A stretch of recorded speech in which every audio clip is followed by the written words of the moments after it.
Janie. Just very briefly, I'm not a part of the panel, luckily enough, but just a little bit of the backdrop to this, how it all came about, apart from the fact that me and Ken had been working on the Harry Papadopoulos exhibition, which has been seen in many different venues within Scotland and Berlin, New York as well. So I thought it was a good idea for it to resurface as part of Stirling Photography Festival. And at that time I came across, I'm getting ahead of myself.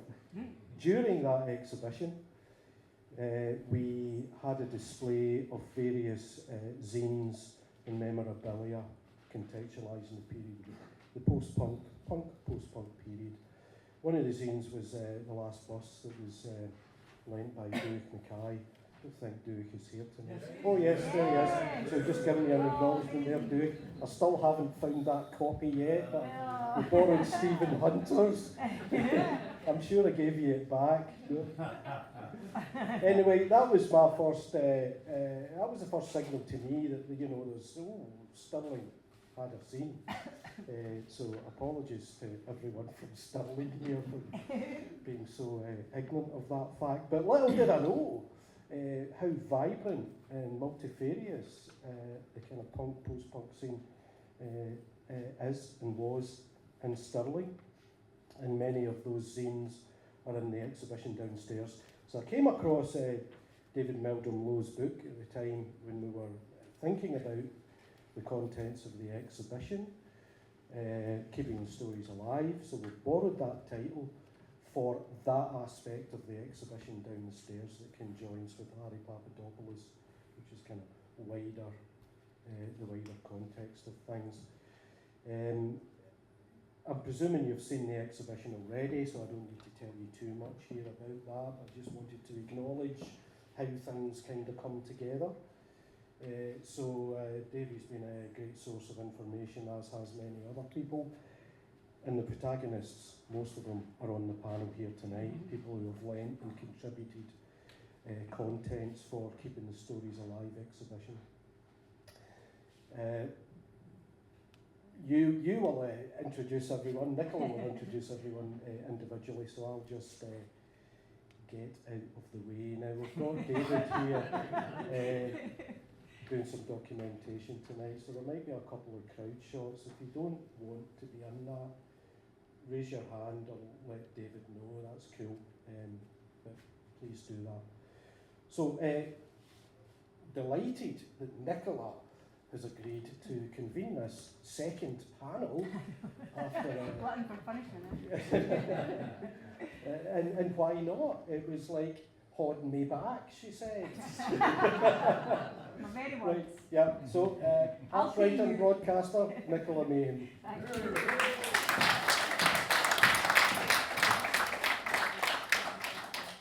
So yeah, my name is Nicola Meighan. I am an arts writer and broadcaster, just not very good with my hands and with books. I grew up in Stirling. I live here now. When I was a kid, I followed all the bands that I knew of from Stirling at the time around. There weren't really any, to be honest. There was Brian McAlpine, who played with the Pearl Fishers, and that was about it. I did stuff with Random Rhythms, and I'm delighted to see that they're in the exhibition as well. But I'm more thrilled just to be able to come and have conversations like this, the second one we've had, and I hope they're all very ongoing. Anyway, I'm going to be joined by three absolutely, I'm going to say legendary bands from Stirling and the surrounds, 22 Beaches, Pop Wallpaper, and oh my God, the Fakes. We're going to be chatting to them later. I can't believe there wasn't a cheer, by the way. What's wrong? Yeah, that's all right for starters. But in the meantime, we're going to have a chat about various books and photography and bands. And oh my goodness, record shops. So please give a huge warm welcome to the Bluebells' Ken McCluskey, Europa Music's Ewen Duncan, and David Meldrum Lowe, the author of this utterly wonderful book, Keeping the Stories Alive, Stirlingshire and Clackmannanshire, Entertainers and Venues, pre-1950s, and I love how specific it gets, to 1989. What happened in 1990? We might get to that later, David. So yeah, we're going to have a blather. I should say something else, which is something that I read. I came on board quite late to this, and I read something on the website, and it said this. It is anticipated that other aficionados of the pre- and post-punk period will attend the event and contribute from the floor. Right? No pressure. So in light of that and in the spirit of punk, and I'm probably going to regret this, I'm going to say heckling, as long as it's constructive, is welcome at any point. There will be a Q&A at the end of both panels. We'll round them up together at the end after we've had the second one. But if you've got anything particularly that's a memory or is to do with the story we're telling, do you know what? Bring it on. Is that all right with you, Ken McCluskey? You're starting this. Absolutely. Okay, no bother. So listen, first of all, take us back. I first spoke to you about this exhibition for the Herald back in 2011. If you were at the Bluebells chat, we'll try and not repeat too much, but we do need a wee bit of context, because back then, one of the things that I loved when I spoke to you and lovely Malcolm over there from Street Level was that you felt that although you'd saved, and you can tell us how you did that, Harry's photography, and there was an exhibition, that it felt like the beginning of something, not the end of it. Yeah, I think, well, first of all, I'll just tell you how the whole thing started. I'm a member of a band called the Bluebells. I still play with the Bluebells. A band called the Bluebells, might have heard them, number 1 hits, you know. Yeah. And they were about kind of 81. We've got them here, yes. Better than me, isn't it? 81 to 85. And we'd all come from this sort of punk rock thing. So when 1977, I was 15, so it was the perfect age to be a punk rocker. And I'm from the suburbs. I'm from Lanarkshire. I'm from a place called Bodwell, which is very posh. It's not really. It's a tale of two. Half the town's full of drug dealers, lawyers, and football players, and half the town is full of people that worked in Ravenscraig and steelworks. So it's a bit like Bridge of Allen. You know? Like most of these small towns, you know, you get a main road and then posh people live that side and the schemes in that side. Yeah. Usually east of the village. Anyway, so we lived there. That's part of a huge conurbation, which is Hamilton, Motherwell, and Coatbridge, and Blantyre, and blah, blah, blah, blah, blah. So we ran all the way to Glasgow, basically, which is a lot safer. Nobody hit you, as my younger brother David said. And we started playing about, gigs with a wee punk band called Rodeo. And we played places like the Mars Bar and the Custom House Key, and supporting local bands like the Zips are still going. There's that punk band. They're a wee bit older than us. Then we started supporting Altered Images. We did a few gigs with them. And through that we met Bobby Bluebell, who had a fanzine called 10 Commandments. And it was that kind of thing. And it's the same in all towns, all small towns or bigger cities or whatever. At that time, you went to the local record shop, you hung about because you were 15 or 16 and you couldn't really get any pops. You could try and get a pop, a pound of heavy, but you wouldn't really be in there for very long. So you used to really hang about record shops, like Listen and Blogs and Graffiti and all these shops. And they didn't just sell records, they sold t-shirts, they sold tickets for gigs. And they put on buses to gigs, famously the Silver Thread in Paisley, to go and see all sorts of bands, Bushfolk, Six Respects, all these gigs. So these record shops became kind of hubs for all the people north, south, east and west to meet and, you know, look, well, what did you buy? What record did you buy? There might be the Clash might turn up and sign copies of Beckman or Frope a wee bit later or all that kind of stuff. So that's how we formed as the Bluebells. Robert with the fanzine, he fancied Claire Grogan. They lived across the road from her. And that whole thing about connecting with people in record shops and going on buses to gigs and going to the Apollo and, you know, all these different things was quite a thing.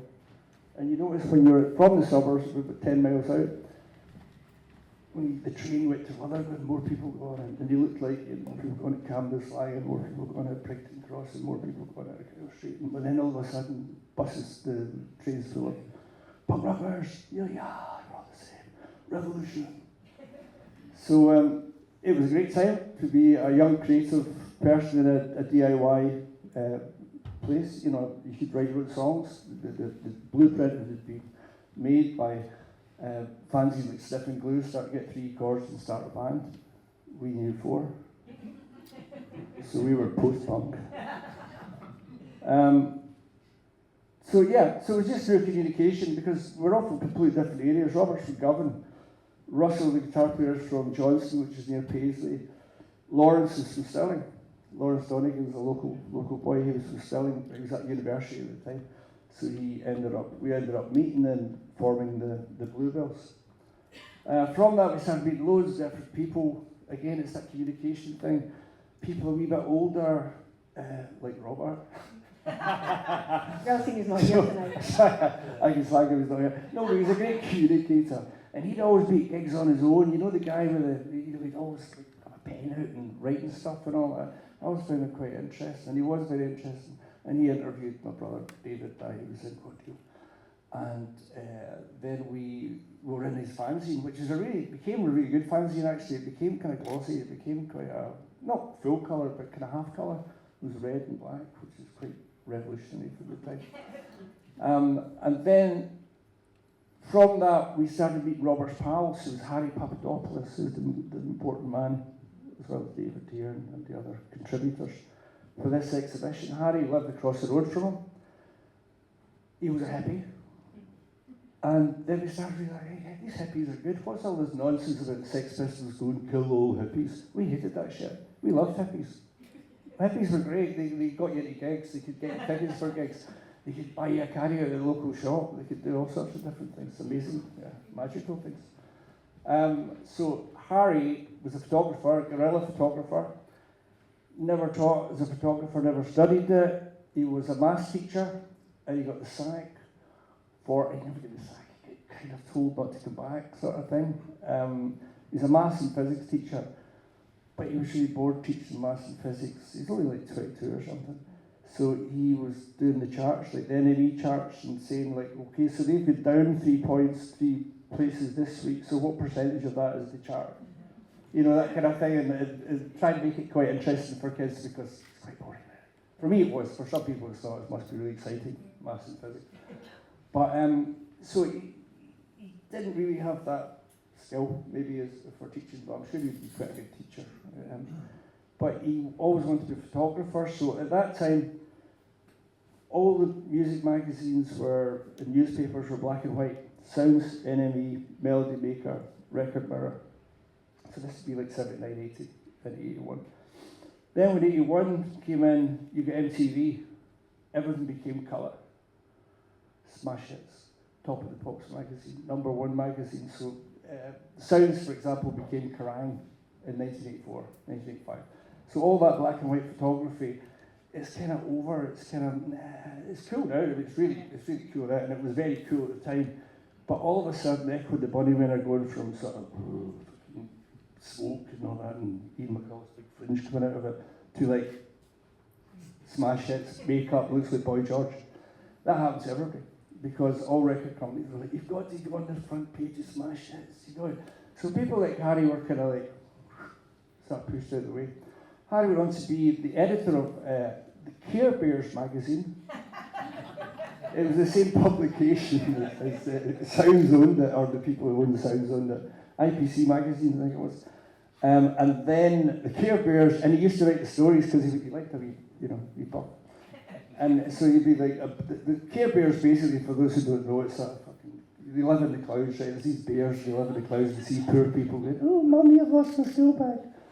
And somebody will find his school bag and all that. Ooh, happy last scene.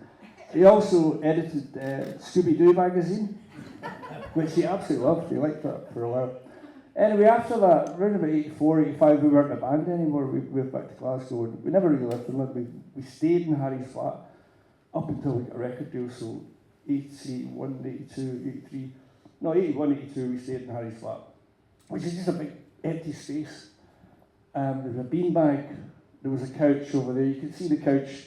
A lot of the photographs are in Harry's flat. There's one of Joseph Kay, there's a mirror, and there's a couch, and one of them's looking in the mirror. That's Harry's flat. It's very Spartan, I think they call it. Bohemian, maybe? There's fuck all in it, right? There's nothing in it. But it was a great place for people. So we'd be down doing a session for Radio 1 or something like that.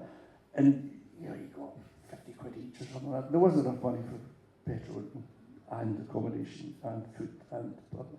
So Harry used to put us up, and he was great. He was the cool hippie who looked after us. He looked after us, he looked after Joseph Kay, he looked after Orange Juice, he looked after the fire engines. There's a few photographs outside somebody's back garden. He never had the fly mow right, so the grass was always this side. That's Harry's back garden, because he couldn't be arsed. And sometimes he could be arsed leaving his flats, he just sit in that couch. So I think he's called a guerrilla photographer. Now, when it was a live situation, he was the complete opposite. He wasn't the laid back Harry the hippie.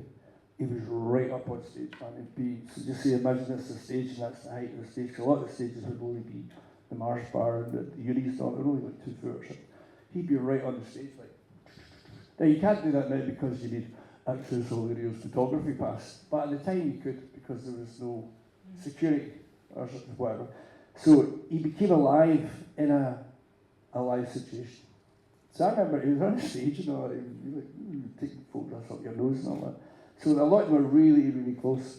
He didn't really like pose photography, like a band, like, he didn't really like that, take that photography, didn't really like that. There's a couple of us where he was forced to do it. The record company told him to do it, you know. So he started off through the fanzines, through Sounds magazine. At that time there was 2 big photographers in Scotland, Robert Sharp and Harry, they were both pals. And there was a really good journalist called Kirsty McNeil, who's also a Glaswegian, and they were all real big time friends. And they all moved to London at the same time, and all lived more or less in the same flat. So it was like a 2-up sort of flat in Kensal Rise. We'd broken up into 2, but maybe 25 people lived at any given time. They were very open and very, you know, they were just giving you. So we all had to bring sleeping bags. So we're going to London, it was a sleeping bag. You know, you had a sleeping bag and your Adidas bag. You know, and that was about it. But very good times. And I was speaking to somebody earlier on, 1982. I remember Scotland played Brazil in the World Cup, Spain, and the David Meldrum. I watched that in Harry's flat. It was brilliant. We beat Brazil 1-0. It was great. And we're good. Oh. So that was a big celebration. So these are the wee things you kind of remember. But he was very hospitable and a great guy. So years later, I didn't see him after 84. So I'm 85 and 86 because we did Bluebell's Christmas Jamboree every year in the sub club for 10 years from 1980 to 1990. And he used to come up for Christmas. So I'd see him every year at that. And I never saw him again. And then 15 years later, I saw a guy just quite near where Party Thistle's ground is in the West End. And he had a Zimmer. And he had mad curly hair. And I'm like, oh, looks like Harry Papadopoulos. And I went over and I looked and it wasn't. And he pointed that he was living in this flat. He lost his speech. So I found out that he had an aneurysm. I phoned his brother, Jimmy Papadopoulos, good Scottish name. So I phoned Jimmy and he explained that Harry had an aneurysm and it left him, you know, this side, left hand side wasn't very good. He was still mobile but with a Zimmer. He took me into his flat and it was very small, what we call a single end. Like everything's one room sort of thing. But his pictures were just all over the floor. So I agreed with his brother and his family to take the negatives and I digitised them. And hopefully saved them. Can I just carry on gibbering here? I want to ask you how many there were, though. You're absolutely fine, because we need to have context. I know, we're going, right, okay, so that was a big, I would say there was 6,000-7,000 negatives. They were there, but there was 1,000 really good ones. Yeah. About 1,000 really good photographs. He didn't waste spools. It was all 35mm. There's one orange juice one which is taken by a box brownie, which is different. It's a big glass thing. They're all 35mm. He used the cheapest film we could buy, which was Ilford at the time. He didn't have a big silver umbrella and like lights. he just opened the curtains, or whatever, take you out the back garden or something like that. So very few of them were posted. One of the Bluebells, 2 of the Bluebells was quite posted. That was because he was paid by a record company, not by the enemy or the Sounds or whatever. So he did his own kind of thing, and it was a wonderful period between. He started maybe about 76, but really started the Sounds about 80 to about 84. Mm-hmm. But the amazing thing is that, I mean, until I spoke to you that time, frighteningly however many years ago it was, I kind of was aware of his name a little bit, but I knew all of the photos because the bands that he worked with had such a sort of strong visual identity separately, whether that's Orange Juice or the Bluebells or Altered Images, but also the sound of Young Scotland. You know, he captured the whole aesthetic, and the fact that that started that conversation again back in 2011, and the fact that you had, and you'd approached Malcolm at street level with, you know, suitcases full of photographs and negatives, and you'd one by one kind of, you'll say now, you know, like did your eyes in, but it's, you know, Yeah, well, you saved it for all I'd of us. say I'd done about maybe a third of them at that point. Yeah. So, by this point, as you said, I didn't use the rear specs. Because you like that. I bought a digital thing from, you know, the middle aisle of Aldi. Oh, look at that, that'll be really interesting. 35mm thing, you can make digital, you know, things. So, but they're really crap, you know, they're pretty crap. They just show you what's on the image because it's a negative. You look at something, it's the reverse. So you're like, oh, I wonder who that is. You think Kurt Cobain's there somewhere. It's not, it's, you know, you're Mars and whatnot, you know what I mean? So, about a third of the way through, a good friend of ours, Mark Campbell, said, you've got to go to street level, man, they'd love this. And then I took it to what I had done to Malcolm at the street level, 103 John Gate in Glasgow. And he was like, I got the sounds every week. He knew who Harry Papadopoulos was. He'd never met him, but he just knew who the photographer was. So that was the newspaper that went through his letterbox every Thursday. So I was, oh, that's good. Yeah. And then from that, we're basically the same age. Malcolm and I are basically the same experience of the bands and all that. So he understood what it was, and realistically, to get something like that together took. So I think in the final exhibition at street level, which was the initial one, was 335 photographs on display, all different sizes, out of the 1,000 really good ones. We took it from there, and it was on for 6 weeks, Malcolm, 8 weeks? A couple of months. That was it. Yeah, a couple of months. months. But the vibe was, Malcolm says, you're not going to have this up anytime soon, it's going to take 2 years. Yeah. And that's a realistic time frame from initiation, from idea to, you know, put it on display. And that's with it being a complete and utter labour of love. And David, certainly for yourself, that's something that rings so true with your incredible book and the detail in it and the scale of time and place and genre. I mean, you cross it all. What was the starting point for you? Because as Ken says, there's a couple for him. One is, you know, being a boy and being inspired by punk and fanzines and then joining a band and then seeing Harry again many years later with that Zimmer. But where did this book, I'll lift it up again if I can get to my pile nearly, it's an incredible book. Where did it start for you? Where did it start? Sometime, somewhere in the Ratlook when I was probably about 9, 10. I was the youngest of a very big family. Brothers were old enough to have had bought records of people like Buddy Holly, the Everly Brothers, Little Richard. That was really where my music came to start. Unbeknown to me, one of my second oldest brother also played drums.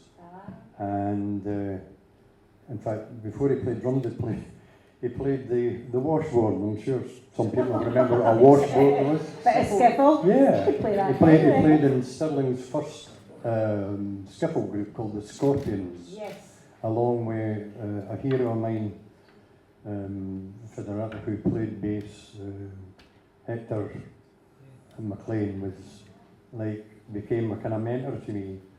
And Hector played in lots of bands, and people would remember like Tony and the Traders, and these are the kind of things I was brought up with, knowing people. I didn't have any notion to play drums for a long time, but I went when I was nearly 15 years old to see the Beatles. I saw them in the Museum Hall, Bridge of Ireland, and you know, it was in some ways an epiphany, but in other ways it wasn't, because I thought, well, they're all right, you know. Yeah, but the local band's better, you know. Yeah. But yeah, that and for a lot of people that's true. And building on that, it took a wee while. I didn't have a lot of money, and I needed a big A for this. I couldn't buy a kit of drums, you know. that was and the real truth of the matter, coming from living in the rat roof poverty. But putting that aside, I'm quite a strong person, and I get on with things.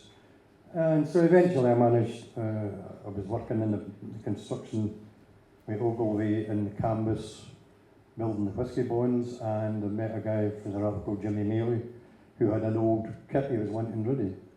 And I said, well, what are you wanting for it? Oh, no, I don't know, it's quite expensive. I mean, what about 12 quid?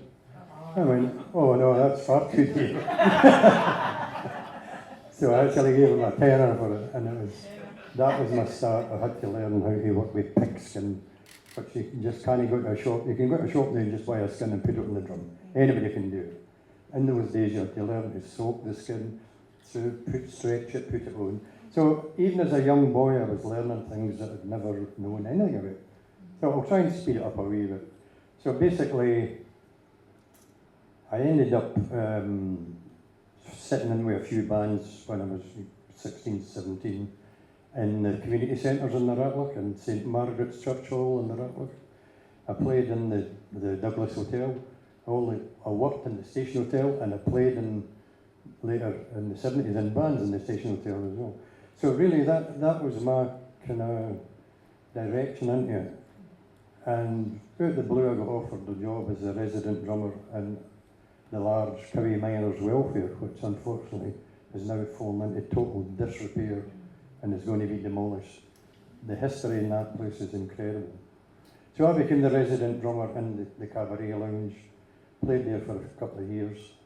And then one of the cabaret acts that came in from Falkirk, two brothers and another, John Thurl, who was a cousin of Hunter who played with Mort the Hoople.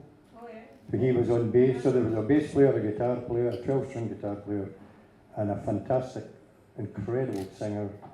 And 2 weeks after I backed them in the club, they came and knocked on the door and said, would you come and join us? We're looking for a drummer. So that was me on the road then, on the road again. So, and I played with them on and off. In fact, the last time I played with Duncan, believe it or not, was on the 31st of July this year, which is 55 years when we first played. Oh, wow. And Okay, that's an anniversary, right? it was actually in the Wallace View care home down in the Cortland. My sister's there, who's 80, got a touch of dementia. And we took her out for her 80th birthday, and we went back to the home, and me and Duncan and my young nephew, Kevin McKenna, we put on a show for the whole place. So that was amazing to actually play with somebody who played in a band with 55 years before. So, taking it back a wee bit, it was interesting listening to Ken about how he escaped into Glasgow to that kind of period. There was a whole other scene going on which never connected with what was happening in the pop charts. The only connection was that people like us, we were playing them in the clubs. Every place had a club, every hotel had a band, every pub had a band. And this is all gone. This was part of the reason for me writing the book. Because I knew I've got like 60 years of this history burling about in my head and bursting my head. And really, somebody got in touch with me the other day saying, oh, I don't know how we managed to do this. I said, well, we've got so much stuff in our head rattling about, we have to let people know about it. It's our history, it's our heritage, and especially for Stirling. So we've got all the Stirling Miners' Welfare's gone, John Player's Club's gone, the Labour Club, which used to be up Princess Street, which was then the Cape Club, they're gone. The new Cape Club's gone. The two railway clubs are gone. The Stirling Albion Club's gone. And all the pubs at Station Hotel played there. So it was a history that needed to be told. The other driving force for me for writing the book was the fact that I was quite annoyed that I knew all these people who went out weekly, sometimes we played 5 nights a week, 6 nights a week, but you never got any recognition. You never saw anything in the media hardly, unless it was a a photograph playing at somebody's wedding and you were in the back of the photo, you know. That's true, because you never got recognition. All the amazing people that played in bands throughout the Stirlingshire and Clackmannanshire, there was ended up, I couldn't believe that. I mean, I've got 800 in the book, I think, but there's more than that. There's people. You've no idea how many people after I published it who got in touch with me. Well, my Uncle Harry's no in the book. And can we just say, you've got beautiful inserts as simple as Lucy in the Rain, a Falkirk band that played one gig in 1984. You're pretty specific, right? You tried your best. I did, yeah. I mean, there's some of them don't even have that, you know. Some of them will say this is Oasis, a 1967 band for One of Falkirk. them might have had a lead singer called Spiz. Yeah. But there's actually, people may not believe it, well, the ones that have got the book will know this, but there's actually 2 bands called Oasis in the book. Long before this lot, whoever they are. Imagine there's a website. Eh? Imagine the website. Oh, absolutely. So, yeah, no, it's things like that, and I was kind of really, I can be quite an unpleasant person Do not believe when that for I a get second. my teeth into something and I just thought, this is not right. You know, who's going to tell the stories? And I thought, well, he'd speak to himself, of course. And the wee voice said, you can do it. And I went, don't be silly, you know, don't be stupid. Yeah, you can do it. Eventually, through Hector and McLean, Hector contacted me one day, he says, Davey, you've got to do something.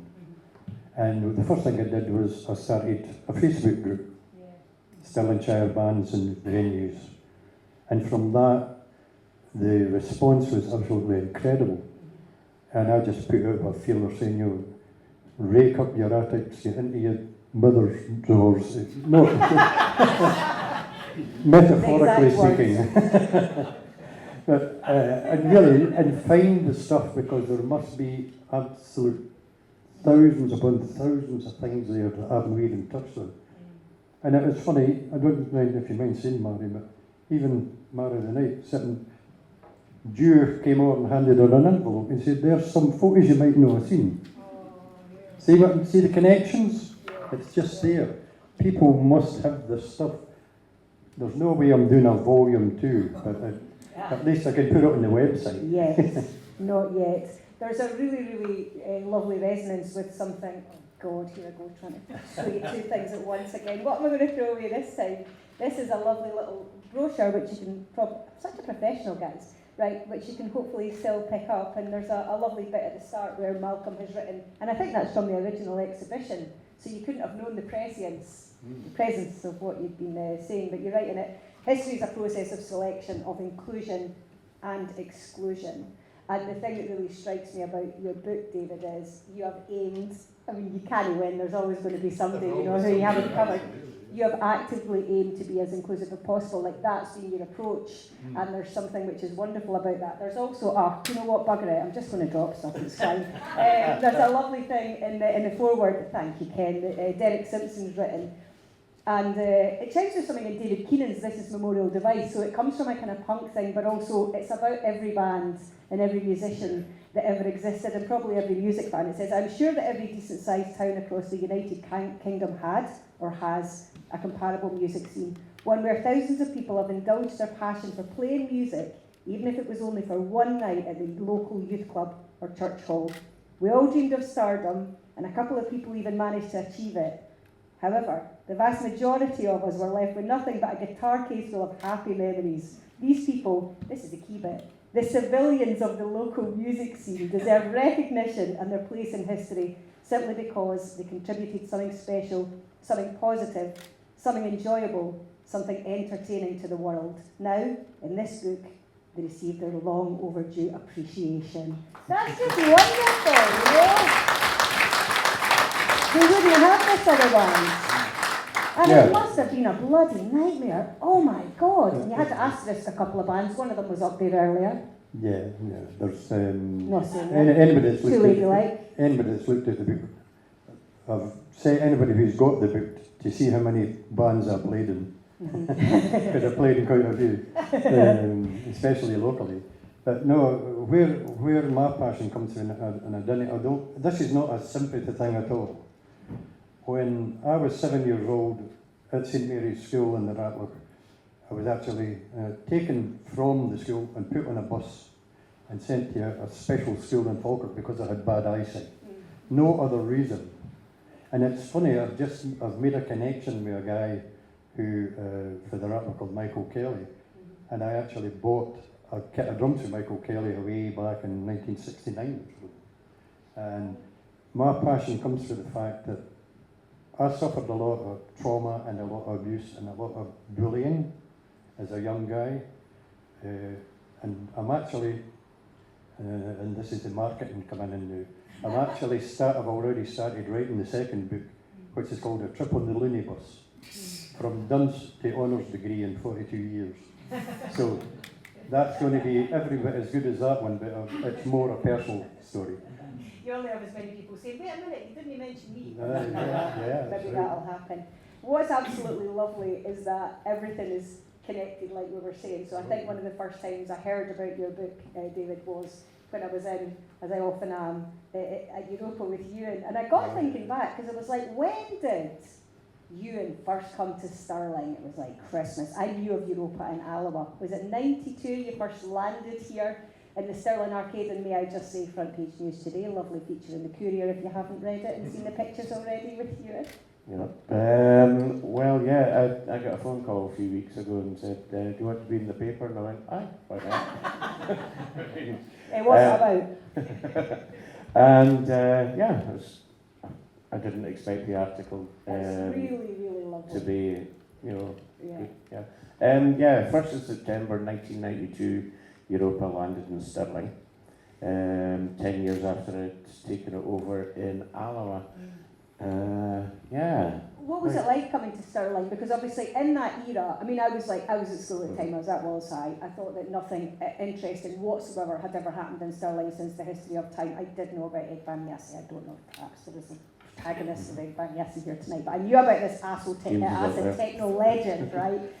Other than that, I didn't really know much about anything, and it was pre-internet, and I knew Random Rhythms, but I had no idea at that point, for shame, about 22 Beaches or the Fakes. And I even knew most of the members of Pop Wallpaper, but I didn't know they'd even been in a band. Okay, so I had a lot to learn. It felt like quite a fallow time, except looking back, there was loads going on. But what was it like for you coming from Alloa into Stirling at that point? The reason I moved to Stirling was basically for the previous maybe 3 or 4 years, I'd been going through a pretty difficult time in Alloa. Blah, blah, blah, blah, blah. And I thought, right, do or die. Either make it in Stirling or that's it. There's like a Frank Sinatra song about that, right? And you can make it there, you can make it anywhere. And friend Ali, who's got the bedroom set, I said, so you're not going across me in the arcade? And I went, okay. And so through negotiations and got that corner bit in the arcade. And then it was discovered that, the arcade was probably the deadest place in Stirling at that point. You did put on some very, very great Friday night gigs, I recall. Yes, so it turns out we were actually probably the busiest shop in the arcade. Lots of folk used to use it as a shortcut from getting from one end to get to the train station. But yeah, we gradually obviously caught on the local populace and the unique crew and all the rest of it. And then opened a secondary unit where eventually Andy Simpson took over when I moved into Friar Street. But yeah, we had some good times in the arcade, including putting on quite a few bands, Carol Lawler, Davy Scott, Pearl Fishers, yes, and some. Gone out most of them. Yeah, and a few other local bands, and it was good. The acoustics in there were phenomenal, and it was some interesting gigs. There was one band set up inside the shop. It was like chaos. So as I said, before that I'd been aware of shops in Stirling because when I'd moved to this neck of the woods from sunny Kirkintilloch or Glasgow as the case may be, in 1982, I lived in Spittle Street for a wee while. So of course going down from Spittle Street down to catch the bus at the bottom of Friar Street, just along the road was, I was passing the Grapevine, but also the other record shop, and I was aware of them, and then over the years got to know Billy a wee bit, because you used to come into the shop in Alloa, although at that point in time I didn't really know you were involved in the fakes, and all the Stirling scene too much. I don't know why, but just happened that way. But it's only in the last few weeks I've learned what a legend Billy was. But I just always knew you I was always, when I was drinking at the bistro, you were always there. So it was like you were the friendliest face in the world that I never knew for decades. So again, what happened? I was kind of aware of the fakes via a friend who got involved with James, Eggy, Paula, and stuff like that. And but obviously Alloa, a bit of a different scene again. Was definitely much more heavy rock than on Alloa and Ilfoots. But to say, knowing about the other record shop and the Grapevine, but they both opened about the same year, but they both closed about the same year as well, which was 83. They were there for about 4 years, yet they've left quite an indelible stamp on the town, as did previous places like Graham and Martin, and of course Cribsheet here, Bruce's, and Sounds New, which I'd never really properly heard of, which apparently was across the road. Yeah, and anyone here worked for any of them? My nana worked in Graham and Morton's, but I think Bruce Findlay had, because he had Bruce's, and then I think he said to me in the past he also sold records in Graham and Morton's. We did. Oh yeah, big stuff. My nana was not selling records. And I mean, I've got a wee crib sheet of how many record shops have come and gone, apart from all the department stores that used to sell records. And Hayes used there was to Hayes Music. I bought, I was given all his cassette racks. Really? Yeah, when he shut down in '96. And then I inherited, not inherited, I was given all the racks from FOP when it shut down in '97. I forgot that was in Fresh Street as well. I forgot. And, but saying that, the Graham and Norton, Sounds New, Bruce's, Hayes, Grapevine, other record shop. There was Ground Beat, which was the bottom of Princess Street and then in the arcade. Again, it was a folk who latterly owned that, tried in the shooting job on it, and got caught in an airport in trying to do a runner. Fourth World, which was a spin-off from FOP. That was Stuart who did kind of dancey stuff. Hear That Sound, which is now ASI, they came and went, it was a kind of thing. Then there was obviously Virgin, Our Price. There was a wee record shop in the arcade after me, which kind of existed on my coattails, because the folk in the arcade were a bit miffed that I'd moved out. So they said, oh, Europa's shut down, it's gone. When folk were asking where Europa had gone, it was like, Arr. But whatever, it's life. And then FOP came and went. But, One of the things though about a lot of those record shops is the way you've said it, they were sort of of their time to some point. So they existed for a certain amount of time, and then for one reason or another, or they were chains on the entire chain. Like, I got actually back in the day probably most of my records out of Our Price at that point, because before you came, so like, in the late 80s and early 90s. For about 5 or 6 years there was no indie shop. So Our Price is probably where I got most of my bits and bobs. However, once you arrived, and especially once you were in Friar Street, and especially now with everything through the back, something else happens which is brilliant, because you realise, the influence that a record shop can have. And we'll probably speak about this more when we're chatting about the bands, and by the way, we'll be winding up the first part soonish, because I know when I have to be chucked off, which is in 7 minutes. But anyway, one of the things is that you can go in a record shop and you don't necessarily know what you're going to pick up. That might be one record, but also there's something about scenes in Stirling, and I'm using that word only in as much as you don't necessarily see it when you're looking directly at it, and then you go, we've had amazing things, like Acid Mother's Temple at the Cowan Centre, right? Or in this very building as part of the weekend. So Sonic Youth, Thurston Moor, and all sorts of experimental gadgets. Thurston was in the shop. That's what I was going to ask you about. Tell us what he bought. All of. He bought Gallic Sam tunes. All of them. And one guy was in the shop and said, weren't you Thurston Moor? Weren't you? And it was before the Sam tunes. Just the nicest guy ever. Just really, and they coped the guy and signed the guy's arm, I think, at the time, because it's just Yeah, just But on the that's road. it, you never know. So you've Yeah. got like one of the most groundbreaking musicians, Yeah. I would argue, of decades, certainly American and of that ilk, experimental rock musicians or whatever, coming in and going, Ewan, what have you got? I'll take the lot. There's utterly no way that can't then feed in some way into what you're doing. Then there was another point where R.E.M. were playing up at the castle, and the road crew came in. It was the Page and Plant road crew. And they went away with about 800 quid worth of stuff, all Led Zeppelin related. And we asked them, I said, why? He said, well, Bob Plant loves bootlegs. At that time, we're sure we sold bootlegs. And it's whereas down the line, because of certain things happening, I got taken to court selling bootlegs. And at the same day I was in court down there, Jimmy Page was actually in court in Glasgow against another guy who was selling Led Zeppelin bootlegs. And Jimmy Page had been called by that whatever because this guy was big, a hell of a lot bigger than I was on that side.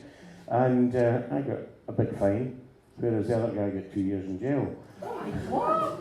Really? Yeah, that was it. It was short time. That's But there you go. Yeah. But These things that you get involved with, Yeah. and things you do. But it's just, Yeah, you're like, it's a bit punk rock. Oh, actually, this is actually really serious, and then we President Kate. Maybe it's not that cool after all. we used to have some after parties in the shop as well. And I've they been were kind to a of few. quite legendary. Yep. I've been covered with a curtain, that's my favourite. But anyway, Yes. just finally, where we're speaking about record shops, I think one of the amazing things, and it was touched on in the courier item again, and it rings true with what you were saying, Ken, about where you're going, fanzines and going into record shops, or David, you kind of finding out about music, is that even now, like I'll come into Europa, and one of my favourite things is, of course, Hamish McBurney, like obviously, but also Hamish McBurney telling me about the fakes, right? Like we're talking about making connections, and we're talking about kind of learning new things, and it's like they still happen constantly. That doesn't necessarily happen online. I didn't know, like I played These French Girls a few times on Radio Scotland. They used to have a late night music show, right? So they were the one band that I could kind of come across who were from Stirling from that era. I'm mortified because I knew bloody Evan and Audrey from Pop Wallpaper, and I would have played theirs when I had that free reign at night. I didn't know to look for 22 Beaches at that point. I don't think I maybe played the fakes, but only once or twice. You need people to tell you. Yes. The internet's brilliant, but you kind of need to know what you're looking for. Yeah. And how do you do that? It's the same way it always is. You go into record shops and you chat to people. Yeah, that's it. I mean, Even now. for me growing up, it was my local record shop in Kirky, it was Sound Development, or on a Saturday morning I used to go to Tom Russell's in Bishop Bridge because I got discount from Tom because we were a disco. I've been DJing for years. And but my daytime job, I worked in the Albany in Glasgow, and then I was at college in Glasgow. It was straight into blogs, listen, every one of them, Renfield Street and Cambridge Street and the West End, and it was just all my wages went on vinyl. Yeah. Oh, I worked in Monorail And, Records for years, never yeah. made a penny. I would Yeah. send off Can I for just a say while. one thing? It was quite heartening actually when Malcolm and I came up from the train station the first year we were coming up here to see the exhibition. We just had a wee recce just to see what it looked like again and all that. And we were up past your shop, and there was about a dozen wee gothy punks hanging outside the shop, and that was a scene. And that was me and my pals. That's how we met, and we might not be from that. We were from north, south, east, and west, but that's where you met, and you were, what have you got? Again, That that's become a kind of thing at Europa at the moment, the last wee while. One of the young lads who he came in to do what's called work experience, and then down the line we gave him a Sunday job, and then we've now got him in a couple of days a week. But he, off his own bat, started this kind of punk picnic thing, and attracting all these kids. And again, they're all kind of identify as varying versions of punk or emo or whatever it is. And it's such an eclectic bunch of kids as well. They're out there or not out there, as the case may be, because there's one or two that are, should we say, well on the artistic level, but since they've come into, you've become part of the crew, they've gone from being non-verbal or very yes. you know, head down, all the rest of it, to suddenly like, whoa, Yeah. hey, I'm part of this crew, and you know, there's no judgmental things. They meet up at the park, and then they come back into town, and they've just all been at Crammond, which is a kind of punk thing every year, and they're having an absolute blast. But again, my God, to go back to the word that we Again, used about your book, like inclusion and the sort of celebration of that, and everyone feeling welcome is like absolutely vital. However, I was told that I had to start the interval no later than 7:45. Guess what time Can it is? I have a wee mention? 7:44. So There's you. one thing in the book that is inaccurate. Oh, here we go. Can I tell you, there's more than one thing. I was kind of reading through it, kind of went, oh, Europa Music, it said, oh, Europa had put on a band, blah, blah, blah, blah, blah, blah. You know, that band never played. Who were they? It was Little Angels. Oh, I think just leave that as it is. I think They- that's they- right. I I don't know. remember them being They there. turned actually. up and pulled a gig. Oh, did they? Oh, wait a minute. So they were there. Well, It's their fine. Arctic arrived, and they thought, we've got too much gear to Yeah. shove into the end. No, but that led to the mythology, because somebody will say Really? one night, remember the Little Angels were brilliant that Oh, night? I know that. I think I was probably there actually. I remember them, David. It's fine. We were. I'm going to write about that gig. Anyway, we will sort of continue this conversation. We're going to have a break for I think about half an hour. I need to check what my timing is. No idea what we're going to chat about, but there are three absolutely amazing guests. We'll wait and see, will we? Please give a huge welcome. You just can decide where you want to sit. To the fakes, Mairi Ross. Oh, Paper's nice group. It needs to be actually a bigger welcome than that. And Billy McChord, the man, the legend, the man of the fakes, 22 beaches, and a man I knew for decades because he drank at a different table at the bistro. But I always knew you. There was something about the bistro, wasn't there, Billy? Like when I realised that you were the guy who had messaged me about 22 Beaches because of a very, very interesting latter-day resurgence of interest in the band, which we'll get to. And then I'm like, oh, it's you, okay, I feel like I've known you for so long. So be weird guy. I think I used the word legend.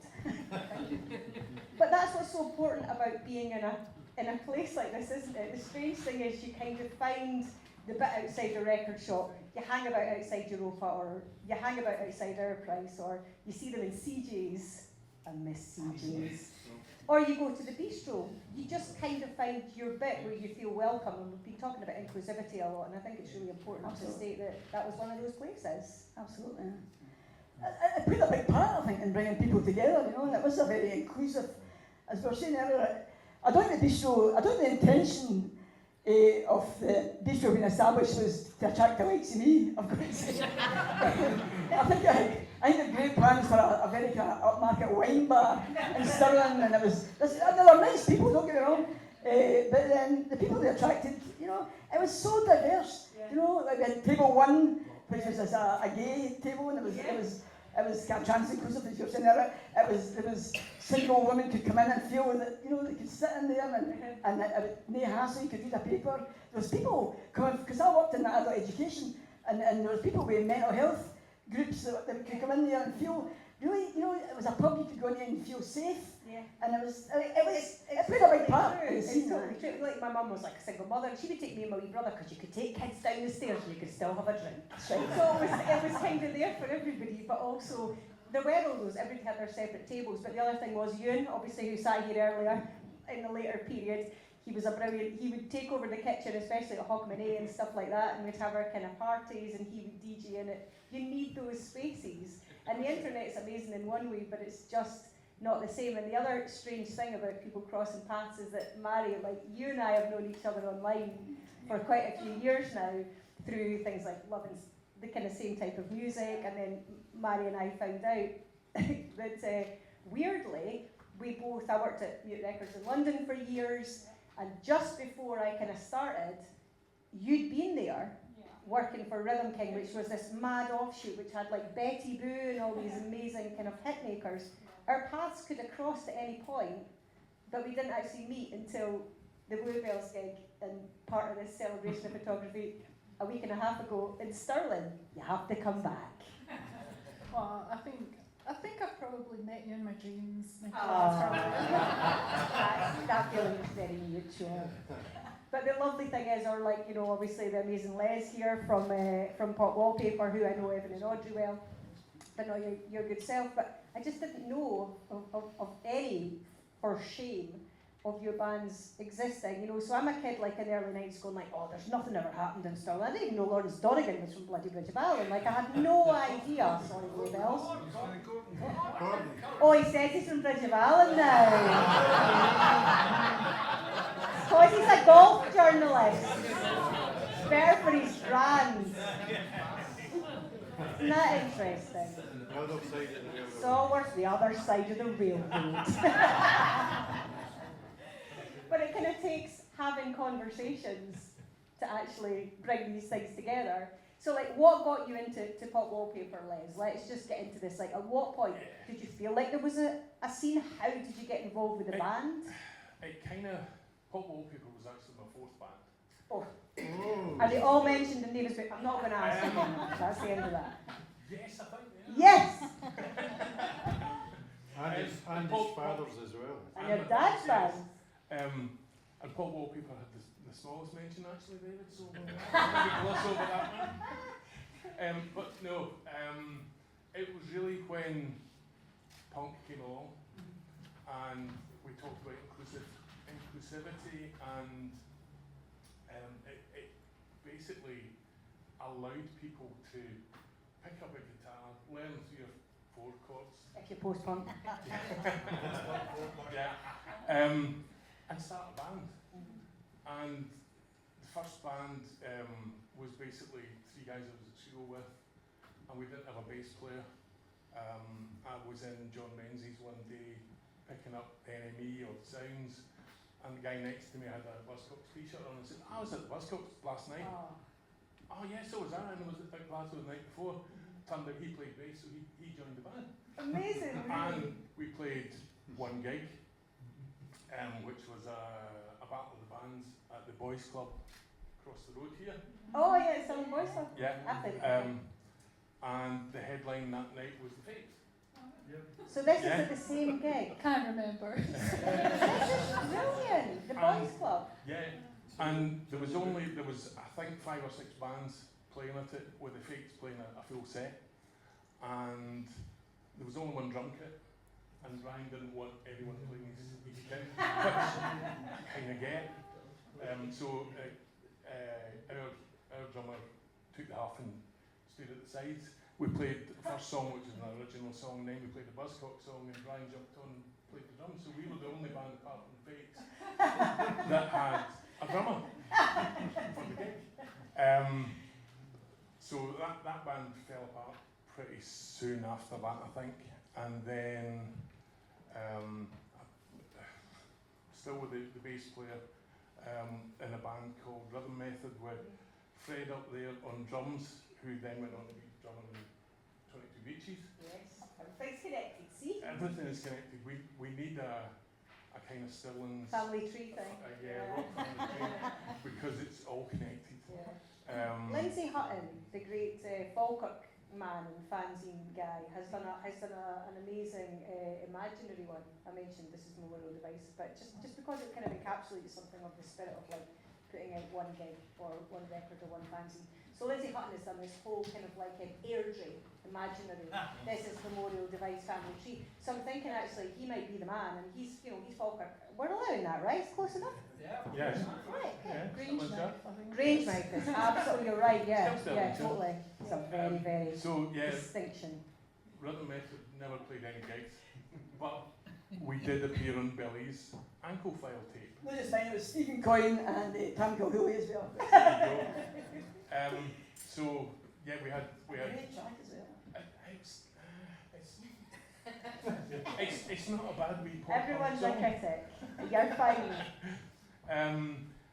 And then that kind of fell apart, and I joined a band called White Walls with Stephen Hunter, who put out The Last Bus. And bearing in mind that there were 2 Stephen Hunters in Stirling at that time. One of them, Stephen Hunter in White The first. Walls, was also in Pop Wallpaper, and the other Stephen Hunter was in 22 Beaches. So they became Stevie Pop and Stevie Beaches, and they're still known as that. Yeah, to this day. Yeah. Isn't that utterly brilliant as well? It's Yeah. like that's Oh, it's just you need that distinction at that point. That was it. Yeah. Mairi, I love the fact that you're like, okay, so you know, Leslie say one of his bands played at the Boys Club, and years later, until you mentioned it, I forgot like Brandon Rhythms did like a music workshop when Stirling used to have Stirling Festival, and so that's how I ended up accidentally from there. But you don't remember that gig, but wonderfully, when I was sent my like little notes from Malcolm, who's been Malcolm's been amazing at coordinating all this. Honestly, Absolutely. the whole thing, like from the word go, you know, entertaining, absolutely wonderful Ken with a suitcase full of pictures, and whenever that was, 2009 or something, to where we are now has been amazing. But also Malcolm kind of rallied us all together, and he made like a couple of notes of things. Unfortunately, sorry Malcolm, haven't actually looked at them until now. However, this bit was good. It says, Mairi, recollections of the fakes, gigs, anecdotes, mini riots, that kind of thing. Just mini riots. Do you remember those if you don't remember the Boys Club gig? I remember the mini riots. Yeah, I think that was in Compered. Okay, that would be Stirling. It was something or nothing, really. What had got you into the band, or what had got you into playing music or engaging you with it at any point? Was that a punk thing as well? No, I think my brother John was a really good musician. Right. We have a big family, and he was my oldest brother. And you know, he played just about anything, could pick up, and I wanted to play guitar. So when it came Christmas, no, my mum bought me a keyboard. So Same thing, right? Boxing Day, I went down to a guy in the next street and swapped it for a guitar, a classical guitar, and started to play the guitar, because my brother wouldn't teach me. He would let me watch him play it, but he wouldn't teach me. So I started that, and then of course you want to get an electric guitar. Yeah. And I think I got one from Stan's sale room, if anybody remembers that. Yeah. And they went. My mum wouldn't let me practice in the house because it was too noisy. I presume this is the electric and not the classical one, because the nylon Which is wasn't quite you quiet. classical. No, but she wouldn't let me play in the house. But she was the caretaker of St Mary's Church Hall, which is now flats. I don't know. So I was sent into the hall to play there. And one day I was in the hall playing, and the main door opened, and in came this guy Johnny Maguire. But I'd never spoken to him before. I knew him from, about. So did you know your brother? Is that why he was? No, he said he'd heard me playing the Stooges. Oh. He heard me play. So you lured him in with the music? And I think, well, they were looking for a guitarist, and so he heard me playing the Stooges, and he was coming up the hill, and he just opened the door and came in. Said, well, I want to be in a band. That's amazing. That was it. They just kind of swaggered in, and that was it. You were in the fakes. Yeah. So Billy, we'll get to 22 Beaches, but at what point did you start managing the fakes? Managing. I think that's any manager of any time, by the way. If you managing. knew Johnny Maguire, Mairi Ross, and Mr. Egg up there, do you know any of you manage anything? I was maybe I saw myself as maybe a promoter. You couldn't get gigs. Trying to get gigs back in the day for a punk band. Going to places in Glasgow and saying, looking for some gigs. Got this band, probably a single coming out soon, and they're a punk band, pal. And that was it. But then I got quite into the idea, but because I was amazed at the fakes. I thought the fakes were really good. I mean, when the record came out, I've used the record. I've used production. I think it's a work of art, actually, production. I've used production in my classes at Forsyth College and at the University of Western Scotland to explain Marx's theory of alienation. And I have honest, and whether they enjoyed the music, they got the message about the alienation. They're no good with that. But I remember getting carried away a wee bit, and I meant brother and I remember it. I got a maroon leather suit because I thought, I'm even here. Although Pop was meant to be against all this stuff. But Pop was meant to have got rid of all this rock and roll. I thought, there's a wee shop at the bottom of Union Street at gym bars and that. And I went and got a suit made for myself. Because obviously, off the peg wasn't a choice for me. So I remember, and I got this leather suit and I thought, oh, I'm right rock and roll. But then I saw a photo of myself. I was more like Jimmy Osmond. I looked more like Jimmy Osmond. I looked dead young but they were amazing. No, I was really, I suppose you get, I've been into a lot of different music, Roxy music and loads of kind of stuff. And even the Faces I was in it. But there's a whole new thing happening and it was like, and I was 10 years older than then, so I just found it really, really interesting and I thought they were great. So I got involved with them and the record coming out was and getting paid in John Peel and there's wee cards that got sent back to us for John Peel, which that really made it if John Peel got into it. I mean, we didn't get a session with him, but... I never did. No, you didn't. You didn't play well, there you go. You got other sessions though. But when that finished, I got involved with a couple of guys. We started recording some local bands on a really dodgy stone reel-to-reel tape. I've got a reel-to-reel machine. And we started recording some bands, and we put out a cassette called The Ankle File. It's downstairs in the exhibition. Well, I couldn't find my own copy, but Stevie Pop had made me a wee kind of arty kind of thing off the cover. And me and Tam Gilhooly and Stephen Coyne went round recording stuff, or we got some recordings that you'd done. And we put that out, and it got, there was a, what's it called? It got reviewed in a very kind of musical, it got a really good review. It was ropey as anything, it was really ropey. It got reviewed in a thing called Music International or something, I can't remember what it's called. It was a quite a big, and it got reviewed, and we were in the moon that this wee kind of tape we made got reviewed. But then I decided that trying to organise gigs for bands, and the whole thing getting lifted in Cumbernauld, you know, it was interesting. I think you need to maybe not brush over the whole thing about getting lifted in Cumbernauld. Well, I got mentioned sounds, I got Record Mirror and Sounds covered it, because Johnny Waller, he put out this, he put it in, it was blown up out of proportion, but basically, we're in Cumbernauld, I'd organised the gig, and the band were playing, and some young folk came through in a minibus, and they brought drink with them. How shocking it was.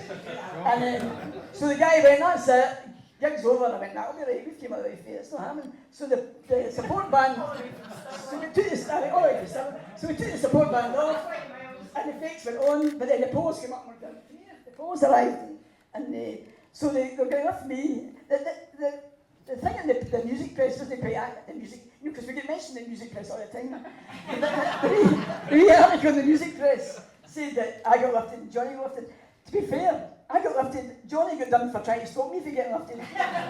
He got dubbed up on it in the Cumbernauld cells and I got let go, so I got off light.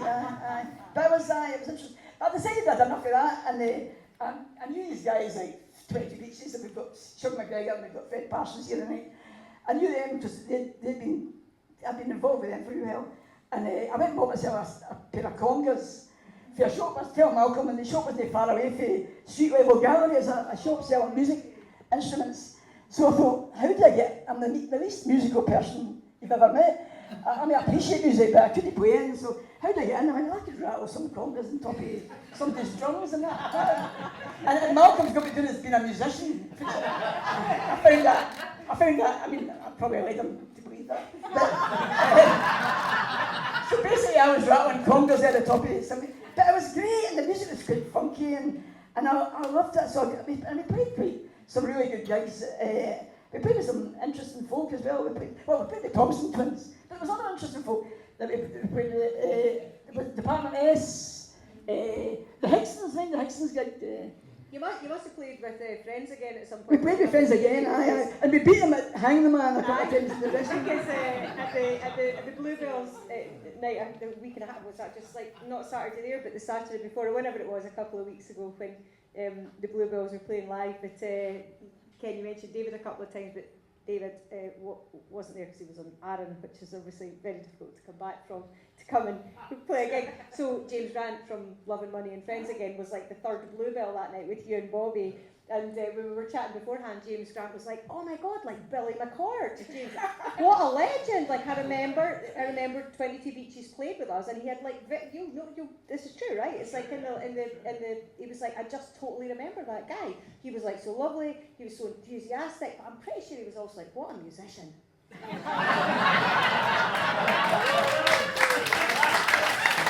Yes. I mean, I don't know for sure, but I think that's. I'll tell you a story, a bit quick, brief thing about great James Grant. 1991, Sugar remember this. I'm an awful blagger, I like to sort of blag my way into things. And Sugar and I were, I was Wet, we're playing in Glasgow and George Square and stuff.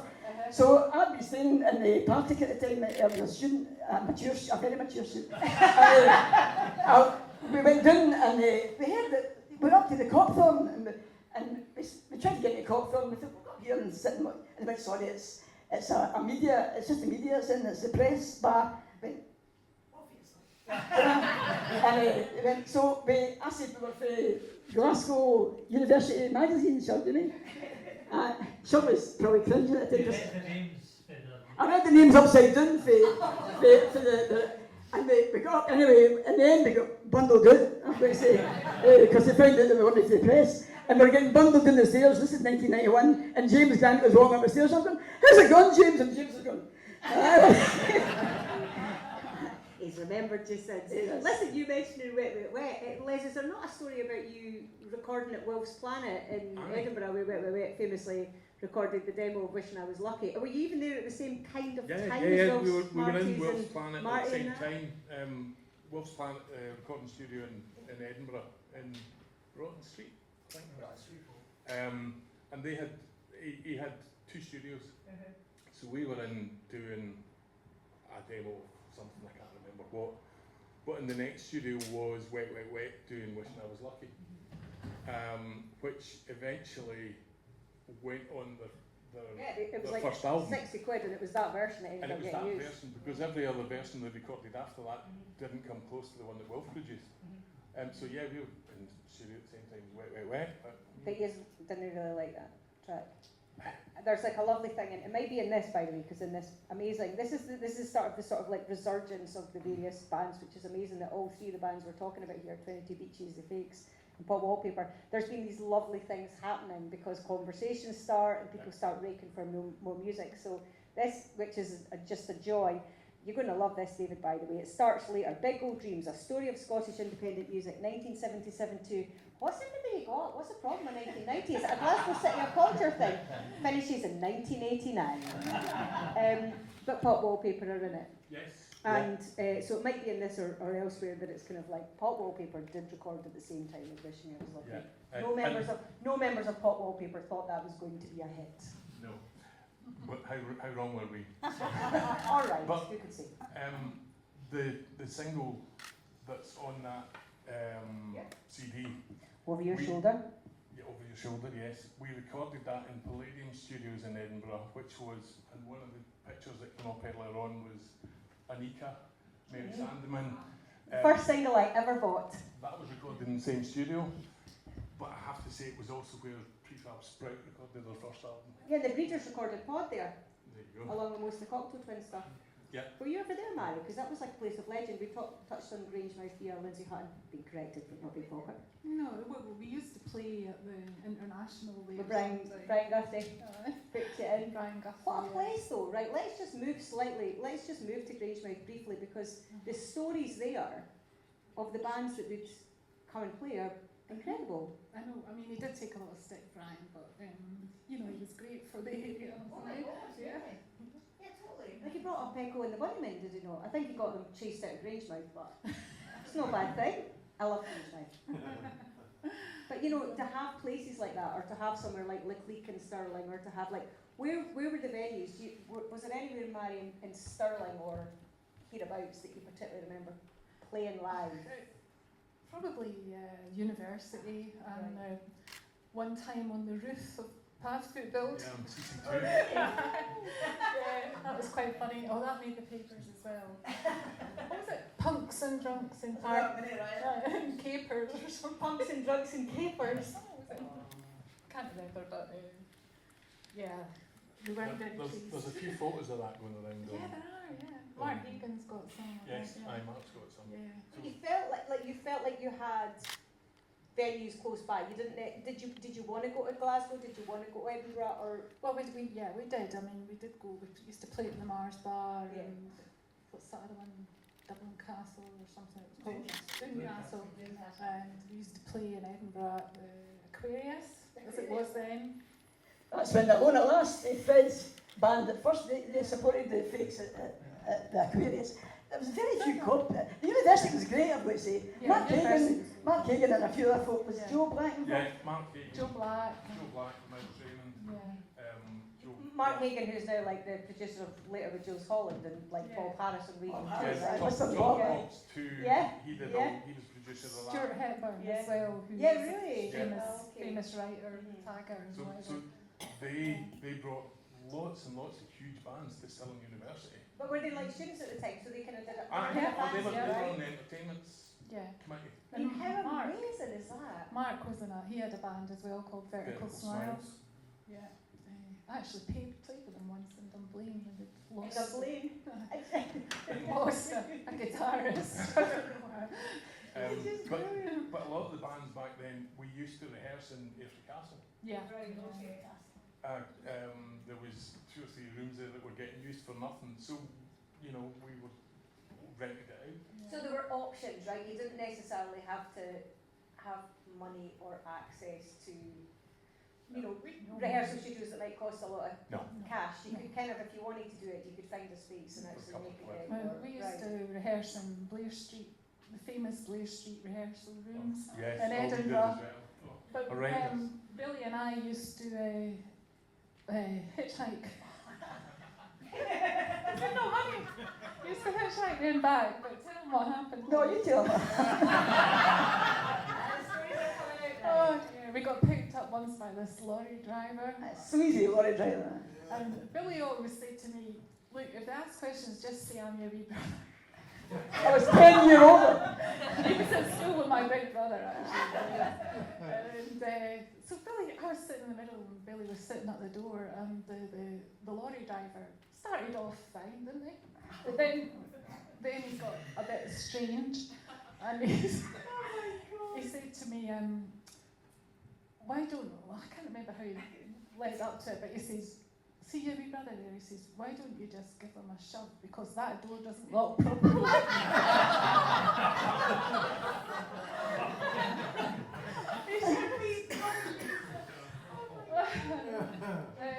That was a bit scary.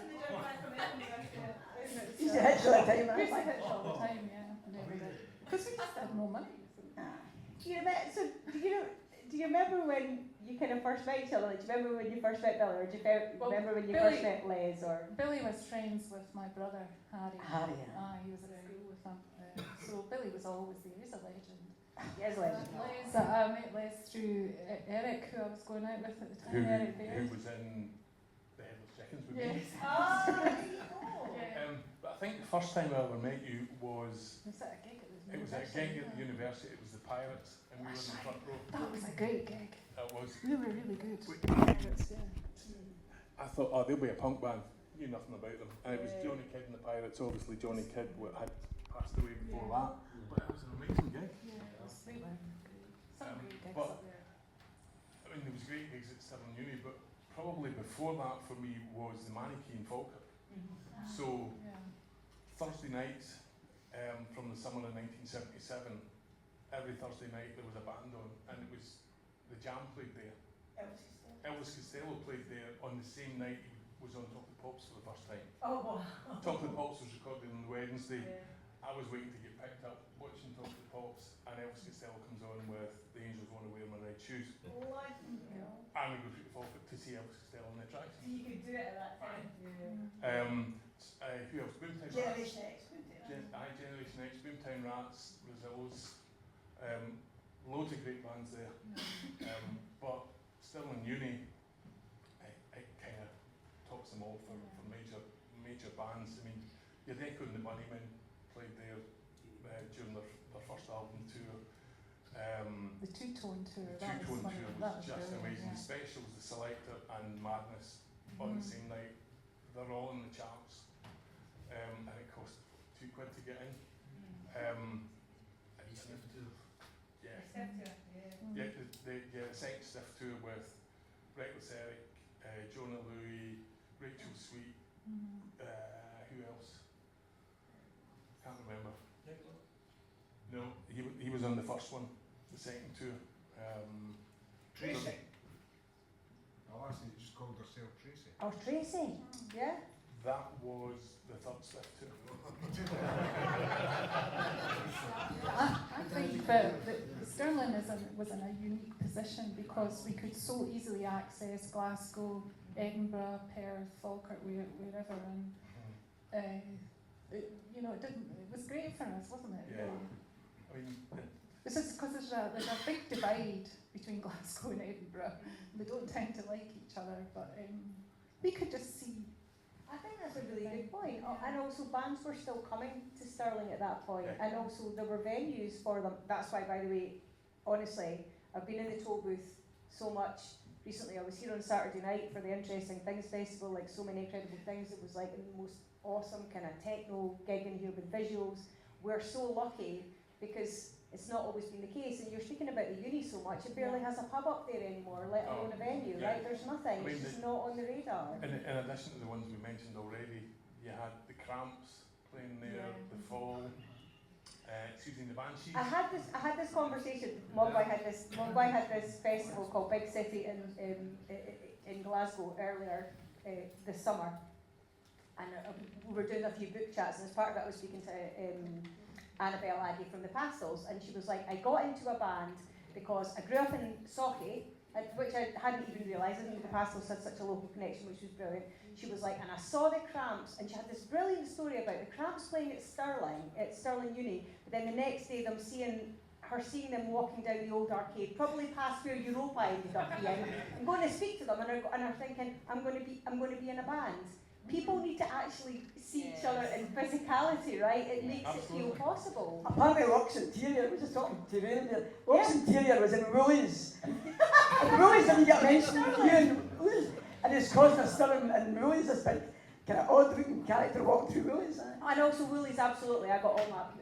That bargain bin of the 7-inch singles, like absolutely, that was place of legend. But it's a bit like years later, Thurston Moore rocking up to Europa and buying all the Gaelic Sam singing. You need these stories. A bit of an aside, but Lux and Ivy asked me to audition for them once. Oh my God! Oh, just a casual aside. Really?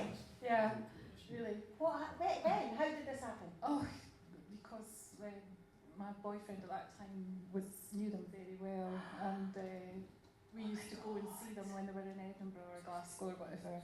Parallel universes. They had lost a guitarist again, but I really was so perfect. I didn't do it because I was too nervous. But that means they didn't turn you down. In other words, they still want you. They're on various mortal planes, but at the same time, right? They're lovely people. You are lovely people. Okay, really. so honourary member of the Cramps on stage. That's now stage. Very, very fancy stage.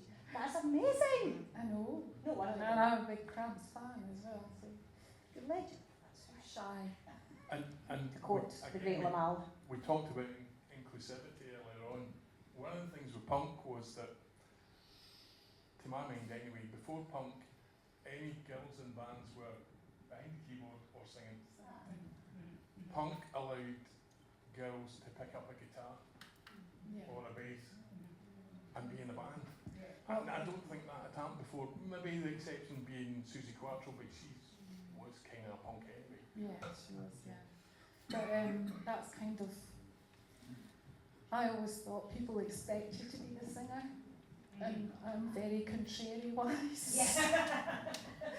So I thought, no, even when the band were asking me to sing as well, like backing vocal, I didn't want to do it. I can sing, but on principle, because that was what was expected of you. Yeah, I think there's probably something in that. So I'm going to ask you 2 more questions, and then if you guys have got any questions, that'd be awesome.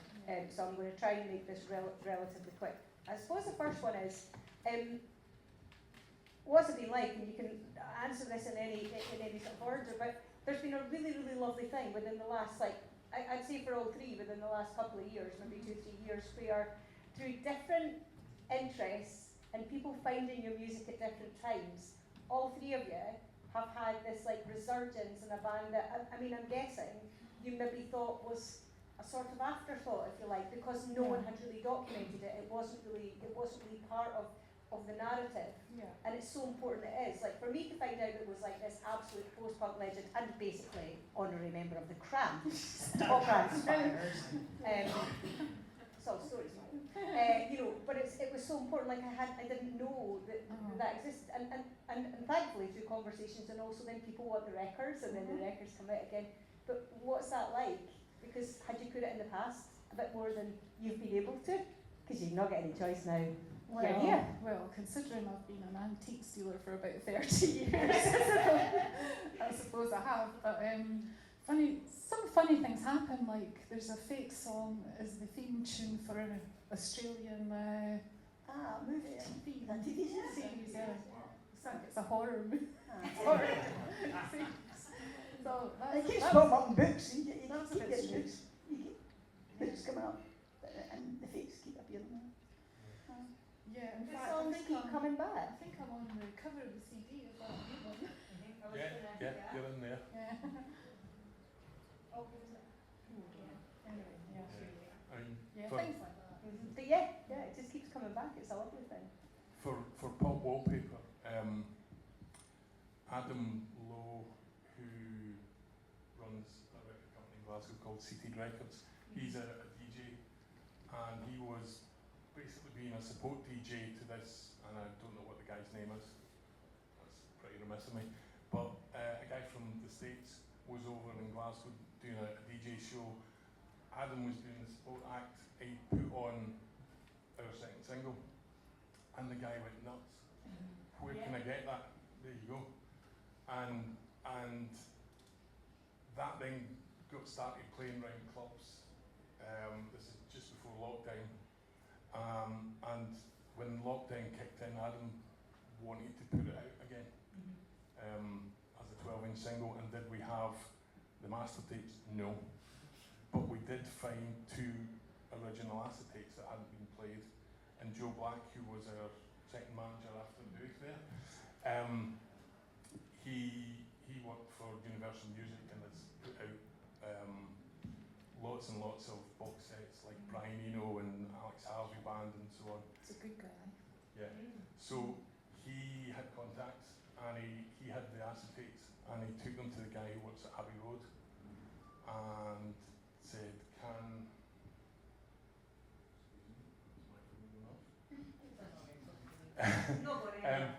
yeah, so he went to the guy at Abbey Road, can you do anything with these? Can you remaster them? And he said, yeah, as long as you don't tell the guys, the bosses at Abbey Road. So we got the acetates None of them are here remastered. tonight as far as I can see. So No. We also unearthed a really scabby cassette of the first night's recording, which was Miles, the bass player, and myself in the studio. We pulled an all-nighter, did a rough mix, which actually sounded better than the original thing. We unearthed that and Adam went and got that digitised and it sounded really good, and he said, I'd quite like to do a remix. And so there was 2 remixes on it as well, but we also, Evan and Audrey and I kind of got our heads together and did a re-record. So we did a 2023 version as a digital extra, re-recorded it. First time I'd ever used digital recording techniques. It was great fun. Pass the parcel right after a bit. There you go. So that came out as well. and it keeps the conversation going. And Yeah. then Billy, I think the first sort of contact we had was you getting in touch and going, hey, listen, I don't know if you're like into this, and I was like, how quickly did it reply to going, oh my god, this is like absolutely amazing, because again, sort of serendipity and people digging deep on music, but also just finding stuff that they love and the story behind it, and that is the wonder of the internet, has led this whole new kind of lease of life for the band, isn't it? Absolutely, it was amazing. You know, when I heard there's a possibility, it was sort of 3 ways. When I heard the possibility that 40 years later there's a chance of this an album with demos coming out, and I thought, that would be nice. But the chances of that, I honestly didn't think it was going to come in. I thought, because you hear about things, you know, when you're in a band, you hear about opportunities and maybe gigs, and somebody's interested in maybe doing a session with you, and it doesn't always come to fruition. But Adam, obviously a real enthusiast, and he put his money where his mouth was, and put this. So he released this vinyl and downloads available on Bandcamp, I would say. And although the vinyl's all gone, but you can get a download through Bandcamp. The vinyl's all gone though, this is what is absolutely wonderful about it. There is such an appetite for it, right? We were the same, it's the same record company. Yeah? Right. And Adam got in touch with me and said, do you know any of the guys in 22 Beaches who don't want to release some of their stuff as well? So I messaged Fred and Billy, what have you got? And here's Adam's contact details. Yeah. And so, it just all kind of came together. So, I think the masters for the demos got thrown away, Fred, is that right? No. So we had masters, but we ended up, I didn't know you could do this, but we ended up, all we had was it was a cassette for the studio, and they managed to do amazing stuff, you know. And my copies actually sounded alright. But the final thing, which I wasn't confident about, was. As I was talking about the opportunities, it was kind of strange how we actually got to know Johnny Waller, who put out the single. Yeah, I was living in Morningside when I was at college, and I decided to pack it in because of the band, you know. So I had packed up all my worldly goods, which was quite a lot, and I was struggling on the bus, and I was about to get the train back to Stirling, and the guy that was on the bus was getting off at the same stop as me, and he said, "Can I help you carry your things?" Yeah, and it turned out that was Johnny Waller, who wrote for Sounds and had the fancy Kingdom Come. Kingdom Come. And he came to see us playing at, I think it was at the Sword or something like that. At the Sword Hotel? Might have been, I think it was somebody's wedding. Is it? Doogie and the Barbs and the Vertical Smiles were playing as well. Amazing. Yeah, so just coincidence. It is coincidence, but I wonder if it's also, he saw you getting off the bus and he's like, yeah, a kindred spirit. It's a bit like you saying about, the guy in the Buzzcocks t-shirt and John Menzies. I think sometimes you just go, I kind of feel there's a kinship here. Yeah. But again, it's so much about being in physical proximity to people and having the spaces wherever that is to do them, which is amazing. Right, if you've got any questions, I promise it's nearly time. I'm just going to ask you one more first, which is this, briefly. Well, I'll try and make my question brief, which will be a first. What's it been like to revisit this time as part of this exhibition, and also to see your artefacts and your pictures and records as part of the exhibition? Mairi Ross first. It's like a game great, show. but embarrassing. I find it a bit embarrassing, but it is great, yes. But you also have to you're just going to have to own that, because it's amazing. I know it's it doesn't sit easily with you. No, but my daughter's sitting there and she'll be absolutely mortified. She's amazing as well. But how amazing, it's so great to know. I bet you didn't know half of your mum's story, right? No, I know too much. Because there's a spare chair. There's a chair right here and you can have my microphone.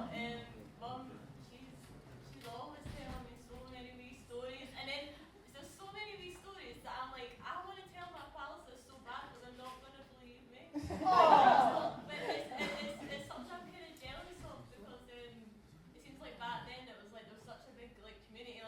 Whenever I'm like, how did my mum ever meet this person or whatever, and it's just oh yeah, they were in Edinburgh in this scene at the time, and I was like, it's just something that doesn't happen. It does happen, but not to the same It's because I talk to everybody. I've I've got to know everybody's story and their background. It's brilliant that you do, it's brilliant you share the stories with your family, and you can speak to David, lovely David here about writing a book, because he's got a great information on that. Dave Mackay was at school with me. He's in my art class as well. And Dewey had been down to London, I think, and brought back #1 of Sniff and Glue. Yeah. And we and we were reading it, you know, here's a chord, That's cool. here's In the another art chord. class. Oh, bloody hell, that's Now amazing. start a band. Yeah, now start a band, or now start a fanzine, or now manage a band, Yeah. or now do whatever. So yeah, okay, it's embarrassing, but you're just going to have to own that, Mairi. And also, it's been a delight to finally get a chance to chat to you, because we've like messaged each other for so many years. What about for you, Les? Like just actually seeing the artifacts, because there's also the thing about it's physical, right? It's the records, it's the fanzines, it's the flyers, it's the pictures. And you're talking about being embarrassed. You're not the one that's in a big photo through there behind the drum kit with an Iron Brew t-shirt on. You say that like it's a bad thing. And that's been really good. I mean, I started taking photos at gigs because I used to go through to Glasgow and buy photos from some of the record shops, and I pinched my dad's. I think Harry did some of that as well, didn't he, Ken? Yeah, Harry used to sell a lot of pictures. He got a thumbs up from Ken. Yeah, these gig photos. So I used to borrow my dad's camera and take it to gigs, and through in the exhibition there's the Cramps and Susie and the Banshees and a few other bits and pieces there as well. Undertones, they played at Stirling Uni too. So there's some there, and it was just a way of getting a memento of the gigs. I mean, everybody now goes to a gig with a phone and takes photos. Nobody took a camera to a gig.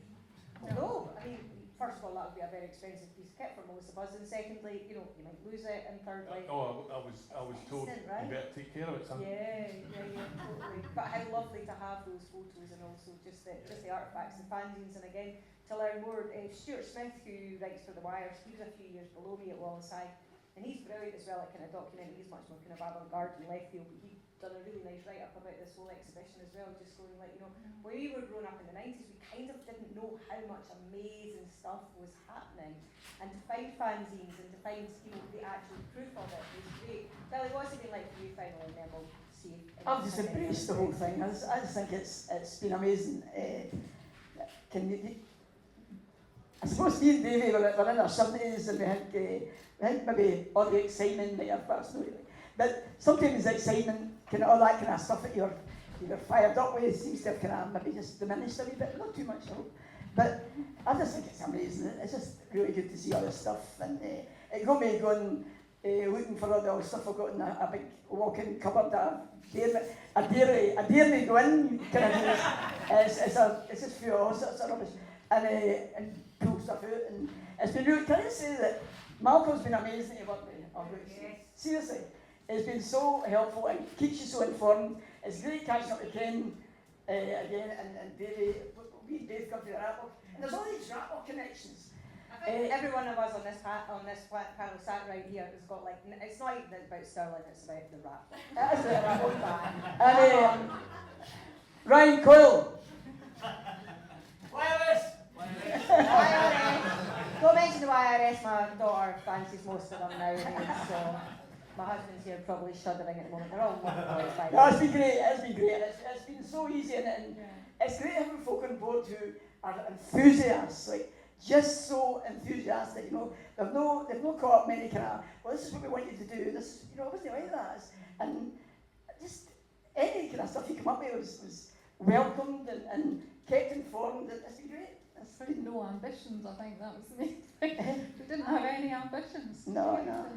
And yet all the enthusiasm. Yeah, but I must point out, Mr. Egg. I know. Where is the legend? Come on. Stand up, Mr. Egg. Show legend.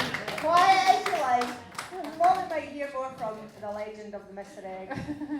Whatever incarnation we ever encountered him. It's been far too quiet. No, it's been quiet at the back. I'm just here incognito. You can never be incognito. You're an absolute fixture within the... Egnito. David's going to be writing his book on Mr. Egg and Ed Bamiasi very soon, I certainly hope. So actually you need many, many books, probably a Bible. Just to finally go back to the title of your book, Keeping the Stories Alive. I feel like that's so absolutely perfect for what we're doing, because it's like, in one way these things are in the past, and in another way, how long has it taken for you and I to have a blether, Mairi, or for the guy that I used to see at the bistro like literally 30 years ago and go, oh, that's that lovely guy who just sits over there at that table, whatever your table was. You know, it's like we're still making new connections and actually getting to know each other, and you can kind of only do that if you have places like the Tollwood, or you have people like Malcolm and Ken, or Harry Papadopoulos, and I guess the vision he had in these pictures, which has kind of struck a chord with so many of us. So here's all of that. Do you have any questions? Here's me shutting up. And have you got any questions? Probably not after all that. I've asked them all. Anybody? Yes, thank God. Oh, who it is. I'm going to give you a microphone. No. It's all yours. Oh no. What's I'll do the roving mic. Was my mum as mad back then as she is now? Your mum was the original Stirling rock chick. It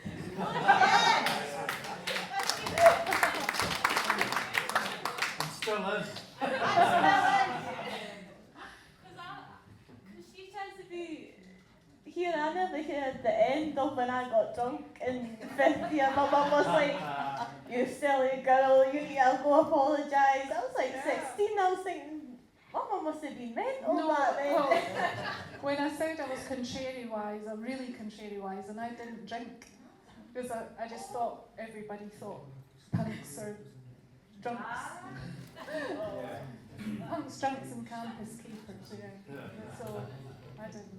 I still hardly drink at all. Be a bit different. Any more questions from anyone else or for your mum? Both are allowed. I'll move the mic. Where was the hand? Was there not one? You can't do that. It's like being at an auction. I'm like, I'm just scratching. no, you have to ask a question now. Oh, James. Oh, James. You can't do that. It's like you've just spent £5,000 on a face demo. I'm not sure what to ask really, apart from... You know, it's one of those things I'd love to ask so many questions about obviously all the things, you know, all you guys did over the years, and it's only for me latterly, say from mid-90s on, that I really kind of was aware, or much more aware than I was before. So that's, you know, again, the whole kind of what's the word, that whole village thing everybody talks about, and then one of my members of staff became obsessed with the fakes, and and then the legend kind of grew and grew and grew, and you know, that's again to a certain extent how I got to, I got to know Mairi a wee bit more, because knowing you-ish over the years via Audrey, and I'd known Billy from coming in, but it's just hearing all these stories are fantastic, and you hear to a certain extent same stories from other bands that have grown up since you guys, and you know they've got, you know, either gone through all the usual stuff as well, you doing the one gig, or there's the big gigs that they did. Say there was a big thing happened at the Sword a few years ago, and I've probably got about 200 of the CDs that were made for every band that played that weekend at the Sword upstairs in the shop, vegetating away there. Yeah, that was quite a weekend from what I was told. And you know, there's the same thing kind of beginning to happen again around here, but there's also things, the Alloa thing, Alloa and Littlefoot's has just been a hotbed as well. Again, semi-ignored by everybody. I think there's a lot of people involved. Don't know why. Came from St. Modens. Yeah. There's so many. St. Modens was a hotbed, Shaq yeah. back there as well, was in my class. Yeah. Can I say that in terms of kind of the next generation moving on, Malcolm made a good point. I think it was on video. He's looking scared now. But I said something that is great, that we've captured this for posterity. You know, we've captured these photographs, we're capturing all these stories for posterity. And Malcolm made a really good point. It's more than posterity. You know, it's more than just kind of encapsulate it and stick it in, and there you go. You can look back on that. It's much more about maybe what you're talking about, and folk like you know, it's like young folk can pick up on this, and Hamish is probably in Stirling the sort of typical example of that. You know, that he's picked up on the stuff in the past, and he's carrying it forward. And he was playing at Crammond there, and he's got a punk band, and he's influenced. They used to call Johnny his punk grandfather. I don't know what Arab means, but if Johnny was a grandfather. But and I think that's a very good point. You know, that folk can look back in this and move forward and be inspired or not be inspired or saying I could do better than that or whatever.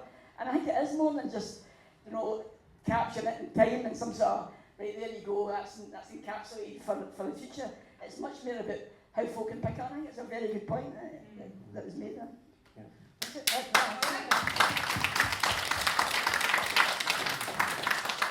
I just wanted to say one thing to mention Brian, who was our drummer, Brian Kemp, and he was unfortunately killed in a motorbike accident in 1979. So just remembering Brian as well was part of it. No. And saying that, Simon Files, who was your bass player, amazing bass player, who died a few years ago again, somebody that was in the album that we released is got him in mind, you know, for that. Absolutely. That is about remembering. Should have brought your dog. Should have brought my dog. Keep the memories of the dog. But no, it is about looking back and it is about remembering, but it's totally about looking forward as well. Do you know what? Just having a blenner. So thank you so much for coming. Like, I don't even know what day it is. Is it Wednesday? I was going to say like on a Wednesday night, Tuesday night, whenever it is. We don't need to be here, but it's amazing we are. And also, here's to the toll booth as well, because if we don't have places like this, we're so lucky. So thank you so much for coming. Thank you to these legends. Thank you to David, Ken, and Ewen as well, and to Malcolm, who basically has corralled us all into coming.